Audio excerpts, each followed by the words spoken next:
Hello students, कैसे हैं आप लोग। उम्मीद है अच्छे होंगे और घर पर बैठकर पढ़ने का मज़ा ले रहे होंगे। चलिए, जैसा कि हम लोग क्लास 9 का एनसीईआरटी चैप्टर 1, 2, 3 कंप्लीट कर चुके हैं और 4 का भी एक्सरसाइज 4.1 और 4.2 कंप्लीट है। आज हम लोग पढ़ेंगे 4.3 और 4.4, यानी कि आज चैप्टर 4 भी कंप्लीट। तो जो लोग ऐप पर हैं वे लोग जल्दी जल्दी जुड़ जाइए और टाइम पर ही आया कीजिए। Good morning, good morning. चलिए बिना टाइम वेस्ट किए हुए फटाफट स्टार्ट करते हैं। आइए, एक्सरसाइज 4.3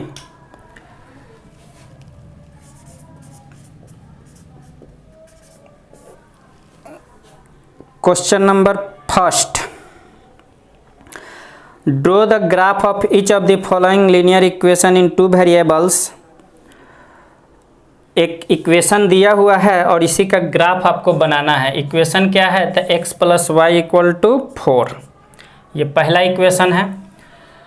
तो देखिए, लीनियर इक्वेशन और इन 2 वेरिएबल का जो ग्राफ बनता है ना, जहाँ भी 2 वेरिएबल रहेगा तो कम से कम आपको 2 गो तो लाइन चाहिए ही चाहिए रिप्रेजेंट करने के लिए, ठीक है।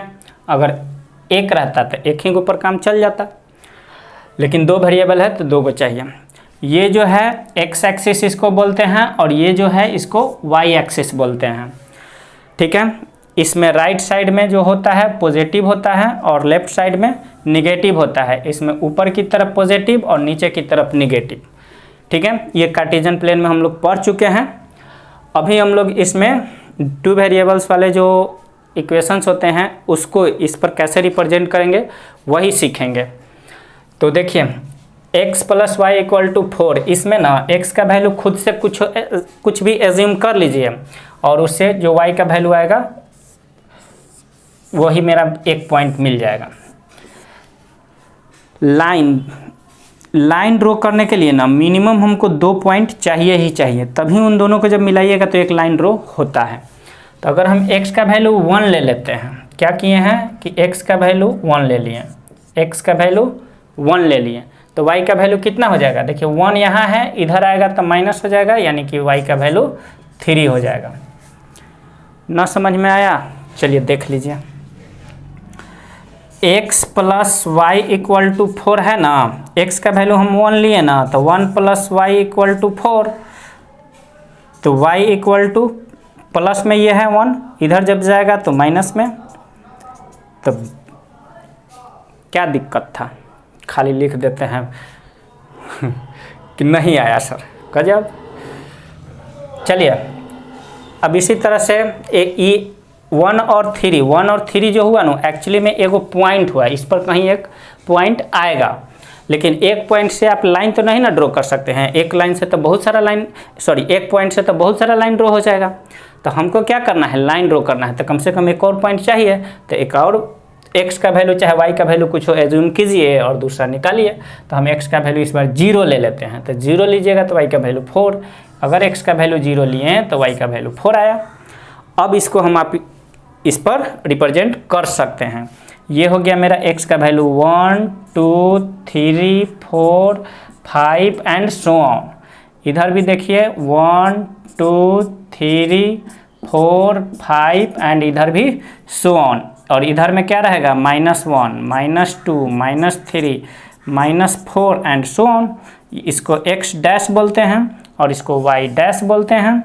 इधर भी हो गया -1, -2, -3, -4 एंड सो ऑन, ठीक है। देखिए, x का वैल्यू 1 कहाँ है? ये है। y का वैल्यू 3 कहाँ है? ये है। अब 1 और 3 जहाँ मिलेगा ना वही पॉइंट 1 हो गया। पहले पॉइंट के रूप में दे दीजिएगा। दूसरा देखिए, x का वैल्यू 0, y का वैल्यू 4। x का वैल्यू 0 कहाँ? यहाँ। y का वैल्यू 4 कहाँ? यहाँ।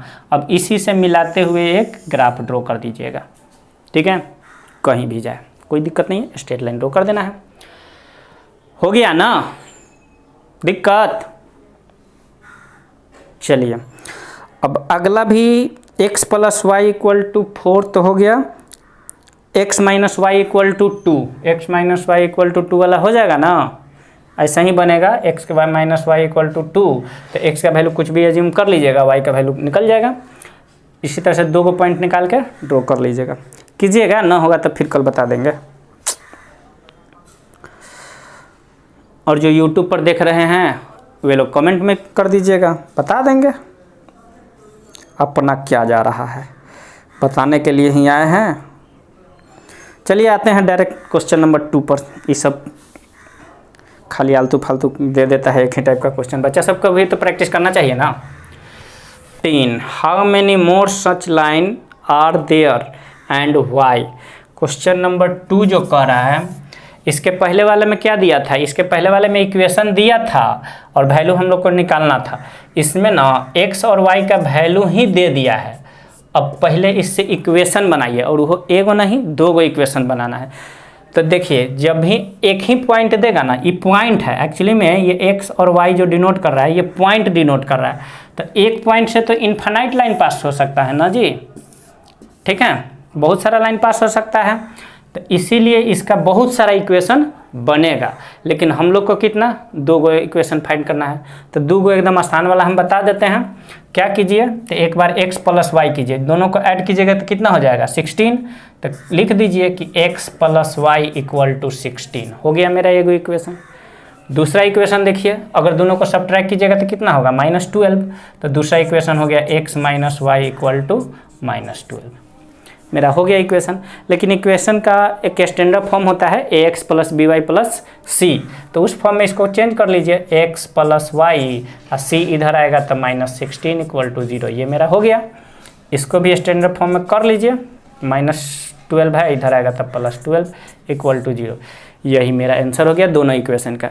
तब कहिएगा कि सर इतना आराम से बता दिए, 3 को पूछता तो, 4 को पूछता तो, तब का कुछ नहीं। देखिए x के जगह पर क्या है 2 है, तो 2 और y के जगह पर 14 रखने पर जो भी इक्वेशन सेटिस्फाई करेगा वो सब आंसर हो जाएगा। जैसे देखिए x के जगह पर 2 मान लेते हैं कि x ये हो गया, तो इसके जगह पर हम खुद से माइंड में ही कैलकुलेट करेंगे कि इसके जगह पर हम 2 रख दिए। अब y के जगह पर हम क्या रखेंगे कि 14 आना चाहिए, तो आप ऐसे भी तो कर सकते हैं कि 2 × y, ठीक है, 2y कर सकते हैं। अब x प्लस 2y, तो 2y के जगह पर क्या रखिएगा 14, तो 14 2 जा 28, 14 2 जा 28, 28 प्लस 2 तो 30, तो आप यहाँ पर इक्वल टू में 30 कर दीजिए। इधर तो आपको अपने मन से रखना है ना, तो इन दोनों को सॉल्व करके देखिए, जो आ रहा है उस इक्वल कर लीजिए। अब x के जगह पर 2 रखिए और y के जगह पर 14 रखिए, सॉल्व होगा तो यह भी एक मेरा इक्वेशन हो गया, यह भी एक लाइन ड्रॉ हो जाएगा, ठीक है। और अगर देखना है तो और देख लीजिए, x के जगह पर 2, जहाँ x लिखे ना वहाँ x मत देखिए, इसको देखिए कि ये 2 लिख दिए, ठीक है। अब y लिखना है और 14 है, तो 14 तो 2 का मल्टीपल भी होता है, 7 का भी मल्टीपल होता है ना।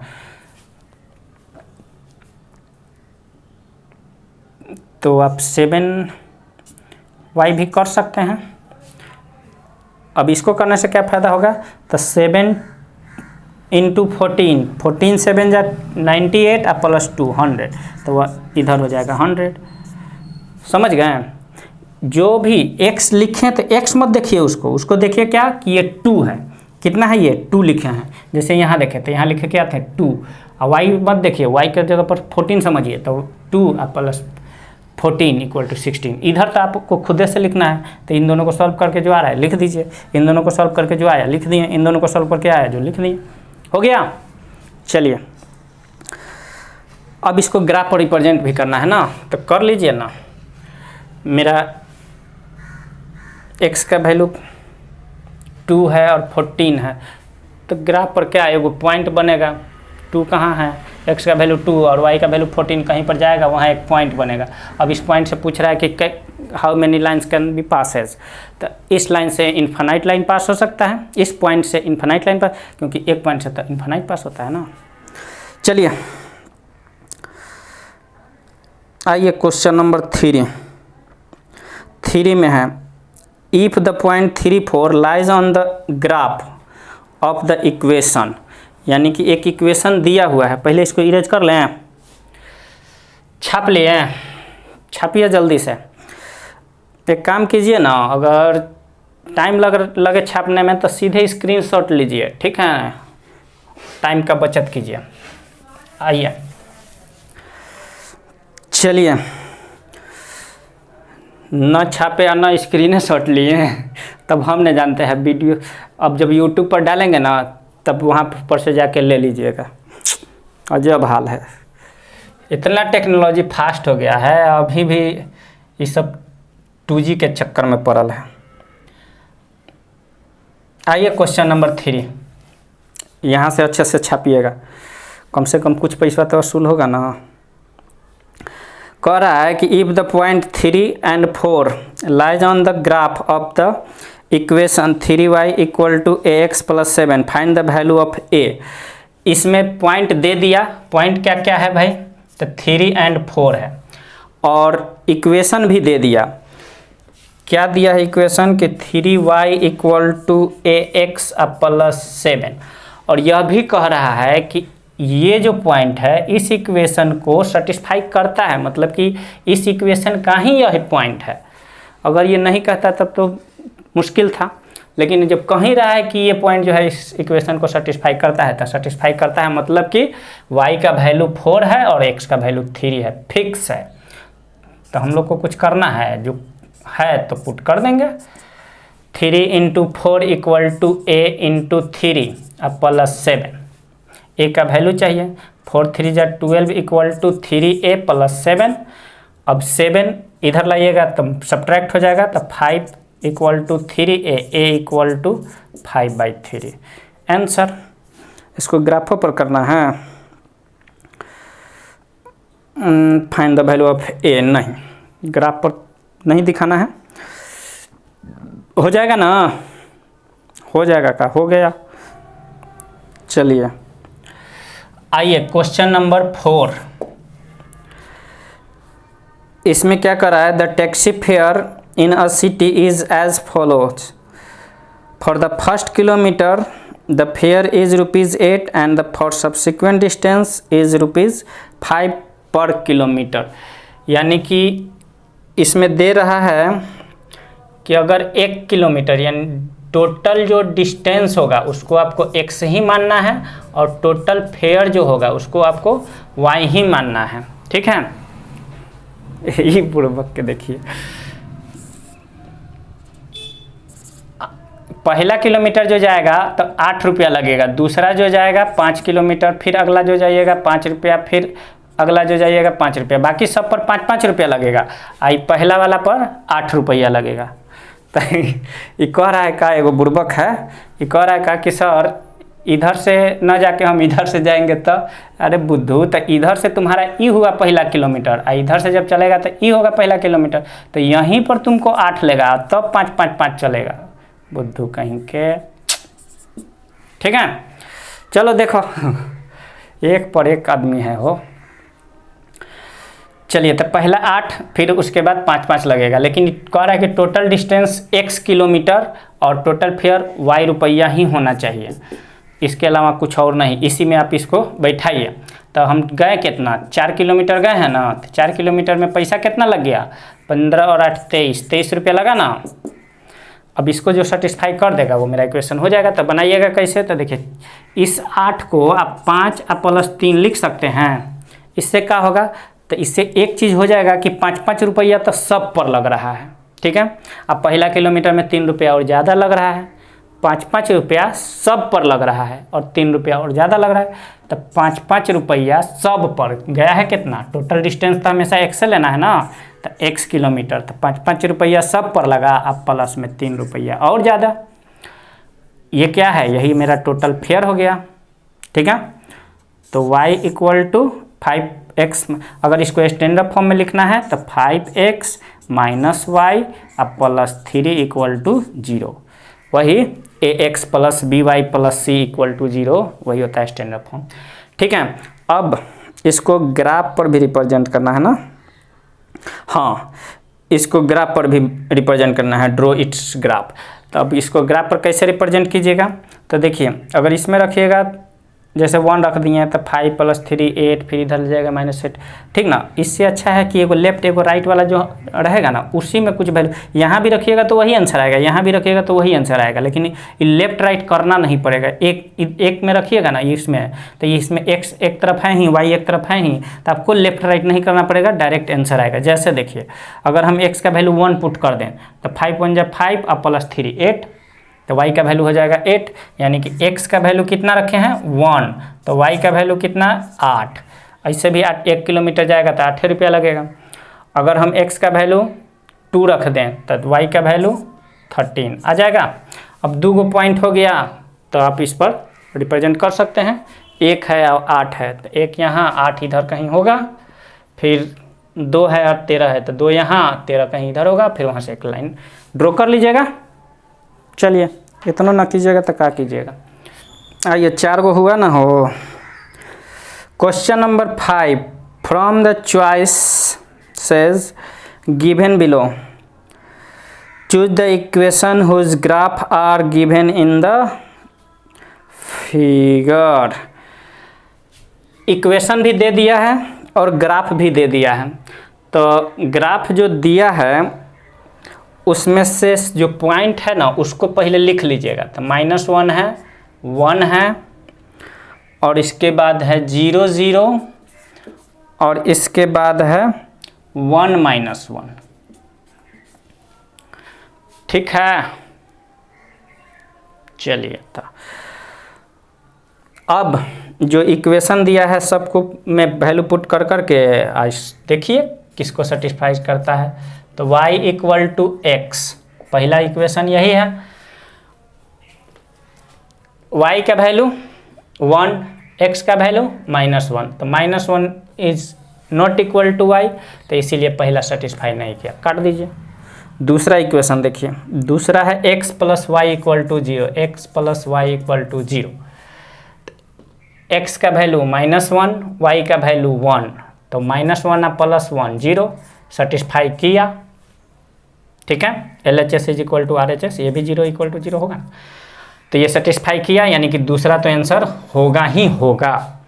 अब चूंकि एक पॉइंट है तो एक ही को सेटिस्फाई नहीं करेगा, एक से ज़्यादा को भी कर सकता है, लेकिन अगर 2 पॉइंट किसी एक इक्वेशन को सेटिस्फाई कर रहा है तो वही इक्वेशन सिर्फ होगा। तो 0 भी रख के देख लीजिए, 0 रखिए तो 0 + 0 0, यानी कि ये सेटिस्फाई किया, तो ये दोनों किया। अब जब ये दोनों कर लिया ना तो ये भी करेगा ही करेगा, 1 - 1 0, ठीक है।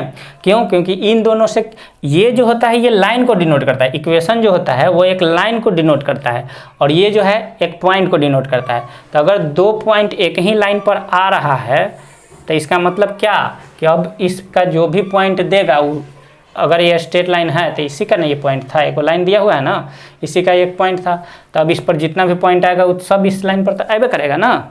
तो इसीलिए 2 को कम से कम देख लीजिएगा पुट करके, एगो पुट करने से नहीं होगा। हाँ, अगर एगो पुट कर रहे हैं नहीं हो रहा है तो इसका मतलब क्यों नहीं होगा, क्योंकि अगर एगो पॉइंट यहाँ है और ये पॉइंट इस लाइन पर आ ही नहीं रहा है, तो इस लाइन पर नहीं आया तो आगे कहाँ से आएगा, ठीक है। लेकिन अगर एगो पॉइंट आ भी गया तो कोई ज़रूरी नहीं कि दूसरा भी आ जाए, अगर दूसरा भी आ गया तब जितना भी पॉइंट उस पर रहेगा सब उसी लाइन पर आएगा। चलिए दूसरा है, और तीसरा भी देख लेते हैं। y = 2x, y = 2x, तीसरा नंबर है ना। y के जगह पर 1 और x के जगह पर -2, तो इधर हो जाएगा -2, x के जगह पर -1 तो -2, तो 1 इज नॉट इक्वल टू -2, तो यानी कि नहीं, जब पहले पॉइंट नहीं आया तो दूसरा कहाँ से आएगा। अगला है कि 2 + 3y = 7x, -1 तो इधर हो जाएगा -7, 1 रखिएगा तो 3 और 2 5, 5 इज नॉट इक्वल टू -7, मतलब कि यह भी इक्वेशन नहीं है। तो यानी कि इस ग्राफ का सिर्फ ये वाला इक्वेशन सेटिस्फाई कर रहा है। अगला वाला आप बना लीजिएगा, हमको परेशान मत कीजिए। आइए क्वेश्चन नंबर 6 पर। 6 कर रहा है कि if the work done by a body on application of a constant force is directly proportional to the distance traveled by the body. Express this in the form of an equation in two variables and draw the graph of the same by taking the constant force as 5 units. पहले इतना ही देखिए इसमें ना physics का question है, तो physics का question के लिए फॉर्मूला अगर नहीं याद है तो नहीं बनेगा। क्या? तो वर्क डन इक्वल टू होता है force into displacement. Force into displacement is called work. ठीक है, और इसमें दे रहा है कि कौन directly proportional to distance travel. Work जो है यह डायरेक्टली प्रोपोर्शनल है किसके? डिस्टेंस के। जितना भी ये डिस्टेंस कवर कर रहा है उसका ये डायरेक्टली प्रोपोर्शनल। डायरेक्टली प्रोपोर्शनल कहने का मतलब होता है कि अगर डिस्टेंस बढ़ेगा तो वर्क भी बढ़ेगा, अगर वर्क घटेगा तो डिस्टेंस भी घटेगा। मतलब ये बढ़ेगा तो दोनों बढ़ेगा, घटेगा तो दोनों घटेगा। यही होता है डायरेक्टली प्रोपोर्शनल। ठीक है, इन्वर्सली प्रोपोर्शनल में उल्टा होता है कि अगर एक बढ़ रहा है तो एक घट रहा है, एक घटेगा तो एक बढ़ेगा। ठीक है, चलिए तो ये तो हो गया इन दोनों में रिलेशन। और साथ ही फोर्स को कह रहा है कि ये एकदम फिक्स है, कांस्टेंट है, ये न बढ़ रहा है न घट रहा है, एकदम फिक्स है। ठीक है, तो उसके लिए हम के ले लिए कांस्टेंट। अब इस वर्क डन को हम x मान लेते हैं। वर्क डन को क्या मान लिए? x, और डिस्टेंस को मान लिए y। तो x is directly proportional to y। ठीक है, फॉर्मूला क्या होता है? Work done equal to F into D. तो x इक्वल टू एफ क्या हो गया? k, और इंटू वाई होगा। Work done equal to k into Y हो जाएगा।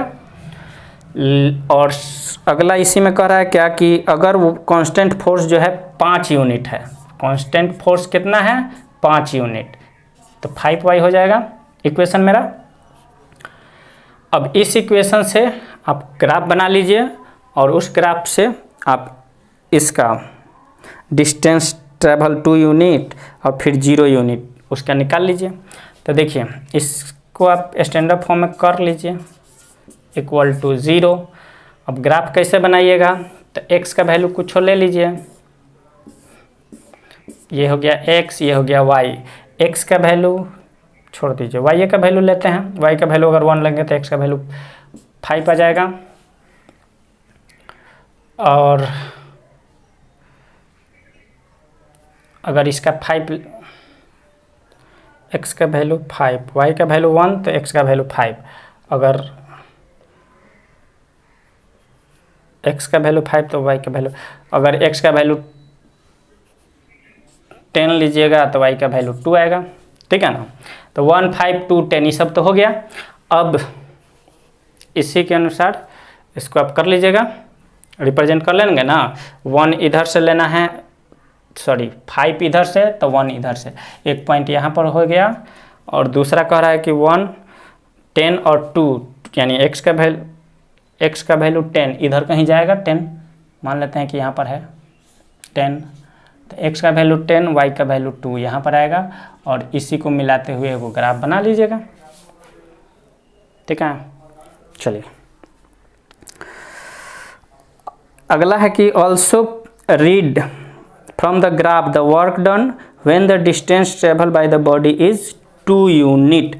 यानी कि डिस्टेंस ही जब 2 यूनिट हो, डिस्टेंस कौन था? डिस्टेंस था y, तो y ही 2 यूनिट है, तो वर्क डन कितना होगा? तो 10।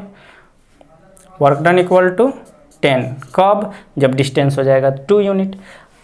और अगर डिस्टेंस 0, अगला सेकेंड नंबर है कि 0 यूनिट। कौन? डिस्टेंस अगर 0 यूनिट तो वर्क डन भी क्या होगा? 0 ही होगा। ये वर्क डन क्या है? x है, यानी कि x इक्वल टू 10 और x इक्वल टू 0। ये अगला दोनों का आंसर हो गया, 2 यूनिट वाले का 10 और 0 यूनिट वाले का 0। आया समझ में? ग्राफ पर रिप्रेजेंट करने आ गया ना? आया तो फिर घर पर ट्राई कीजिएगा, बाकी मैसेज कीजिएगा तो हम बता देंगे। क्वेश्चन नंबर 6 हो गया ना? हो हाँ, ये 6 से था, ये जो था ना क्वेश्चन नंबर 6 था। अब आइए 7 में।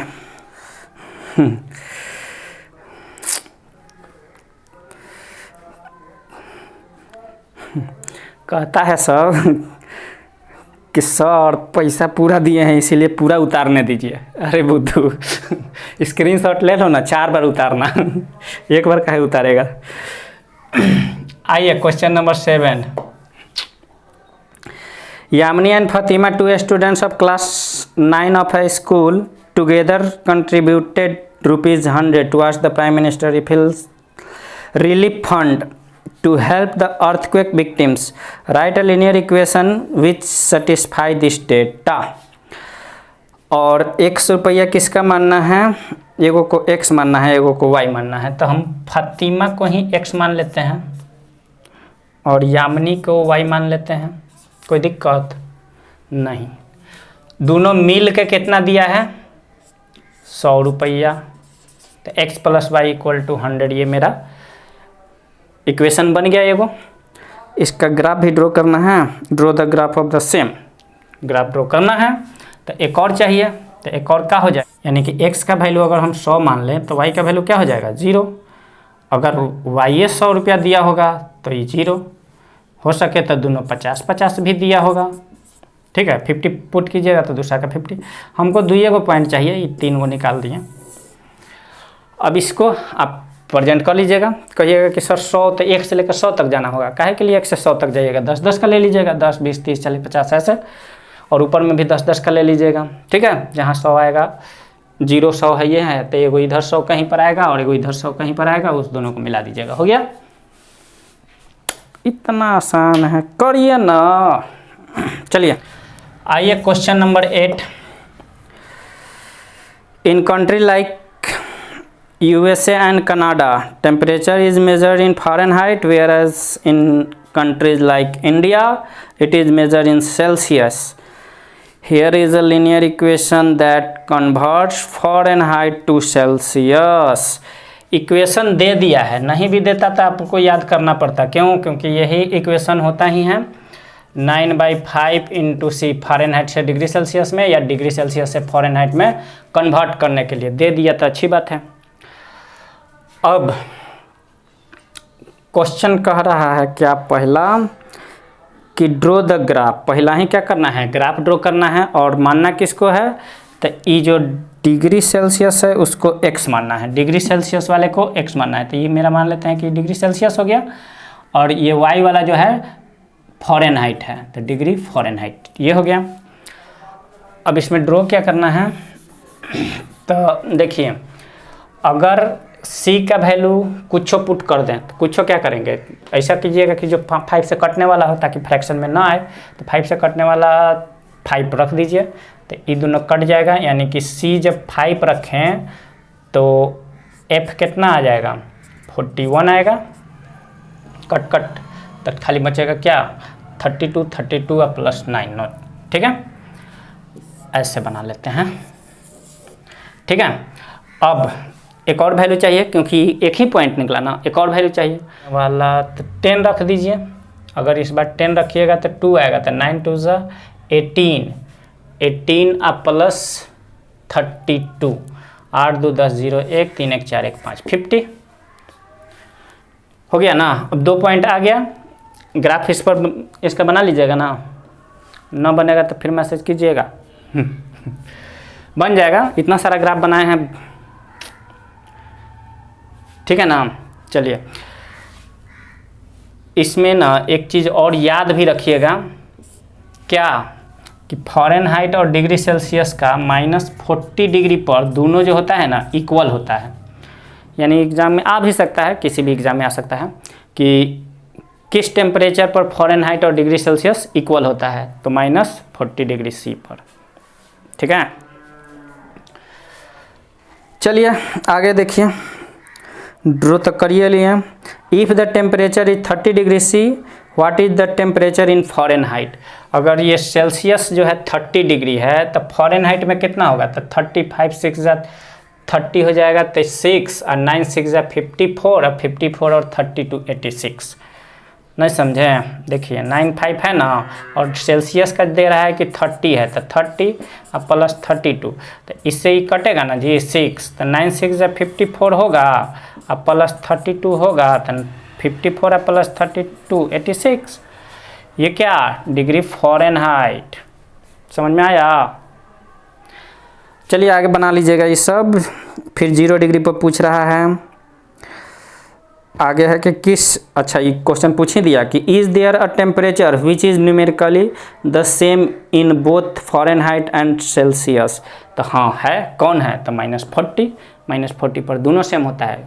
नहीं, एकदम विश्वास नहीं करता है सब हो।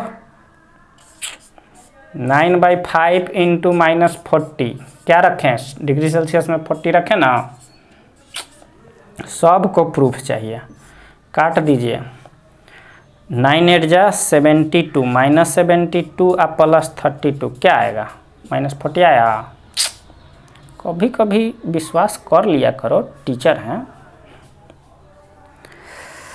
चलिए, और इस तरह से ये एक्सरसाइज कंप्लीट हो गया। अब आइए एक्सरसाइज 4.4 पर, ठीक है। कह रहा है कि सर 4.3 होने में इतना टाइम लगा दिए। अरे बुद्धू, 4.4 देखो ना, 2 मिनट से ज़्यादा नहीं लगेगा, 2 क्वेश्चन है।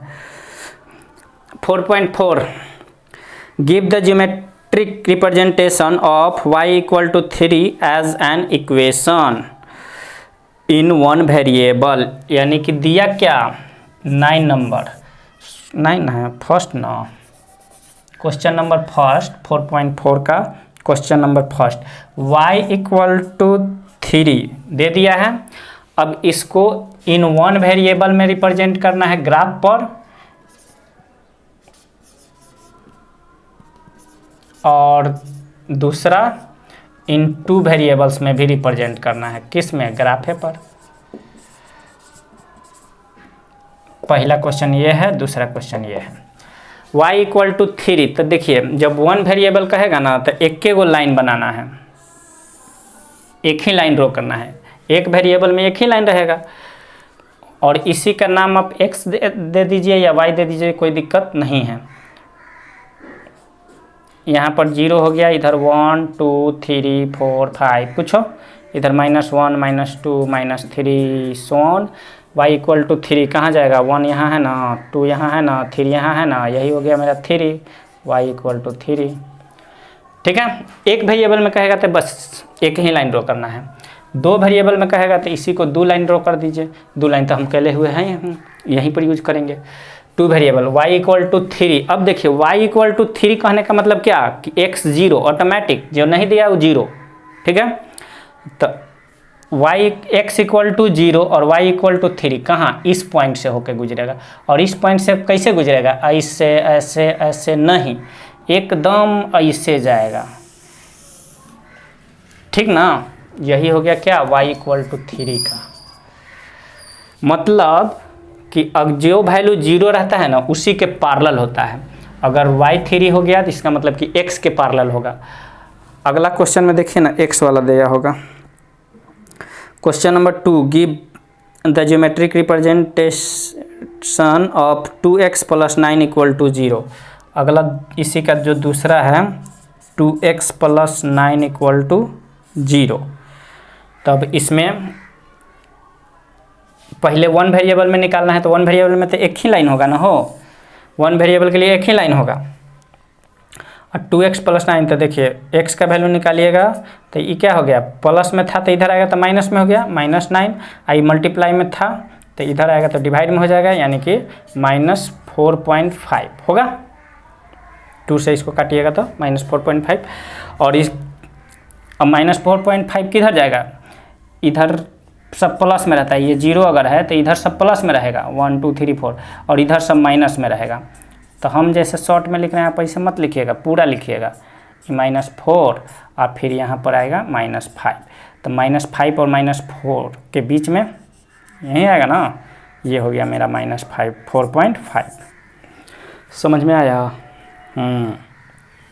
तो ये एक ऊपर हो गया। अगर इसी को 2 ऊपर रिप्रेजेंट करना है तो जब 2 ऊपर करना है तो इस तरह से बनेगा। लेकिन इसमें क्या है, ये x का वैल्यू आ रहा है -4.5।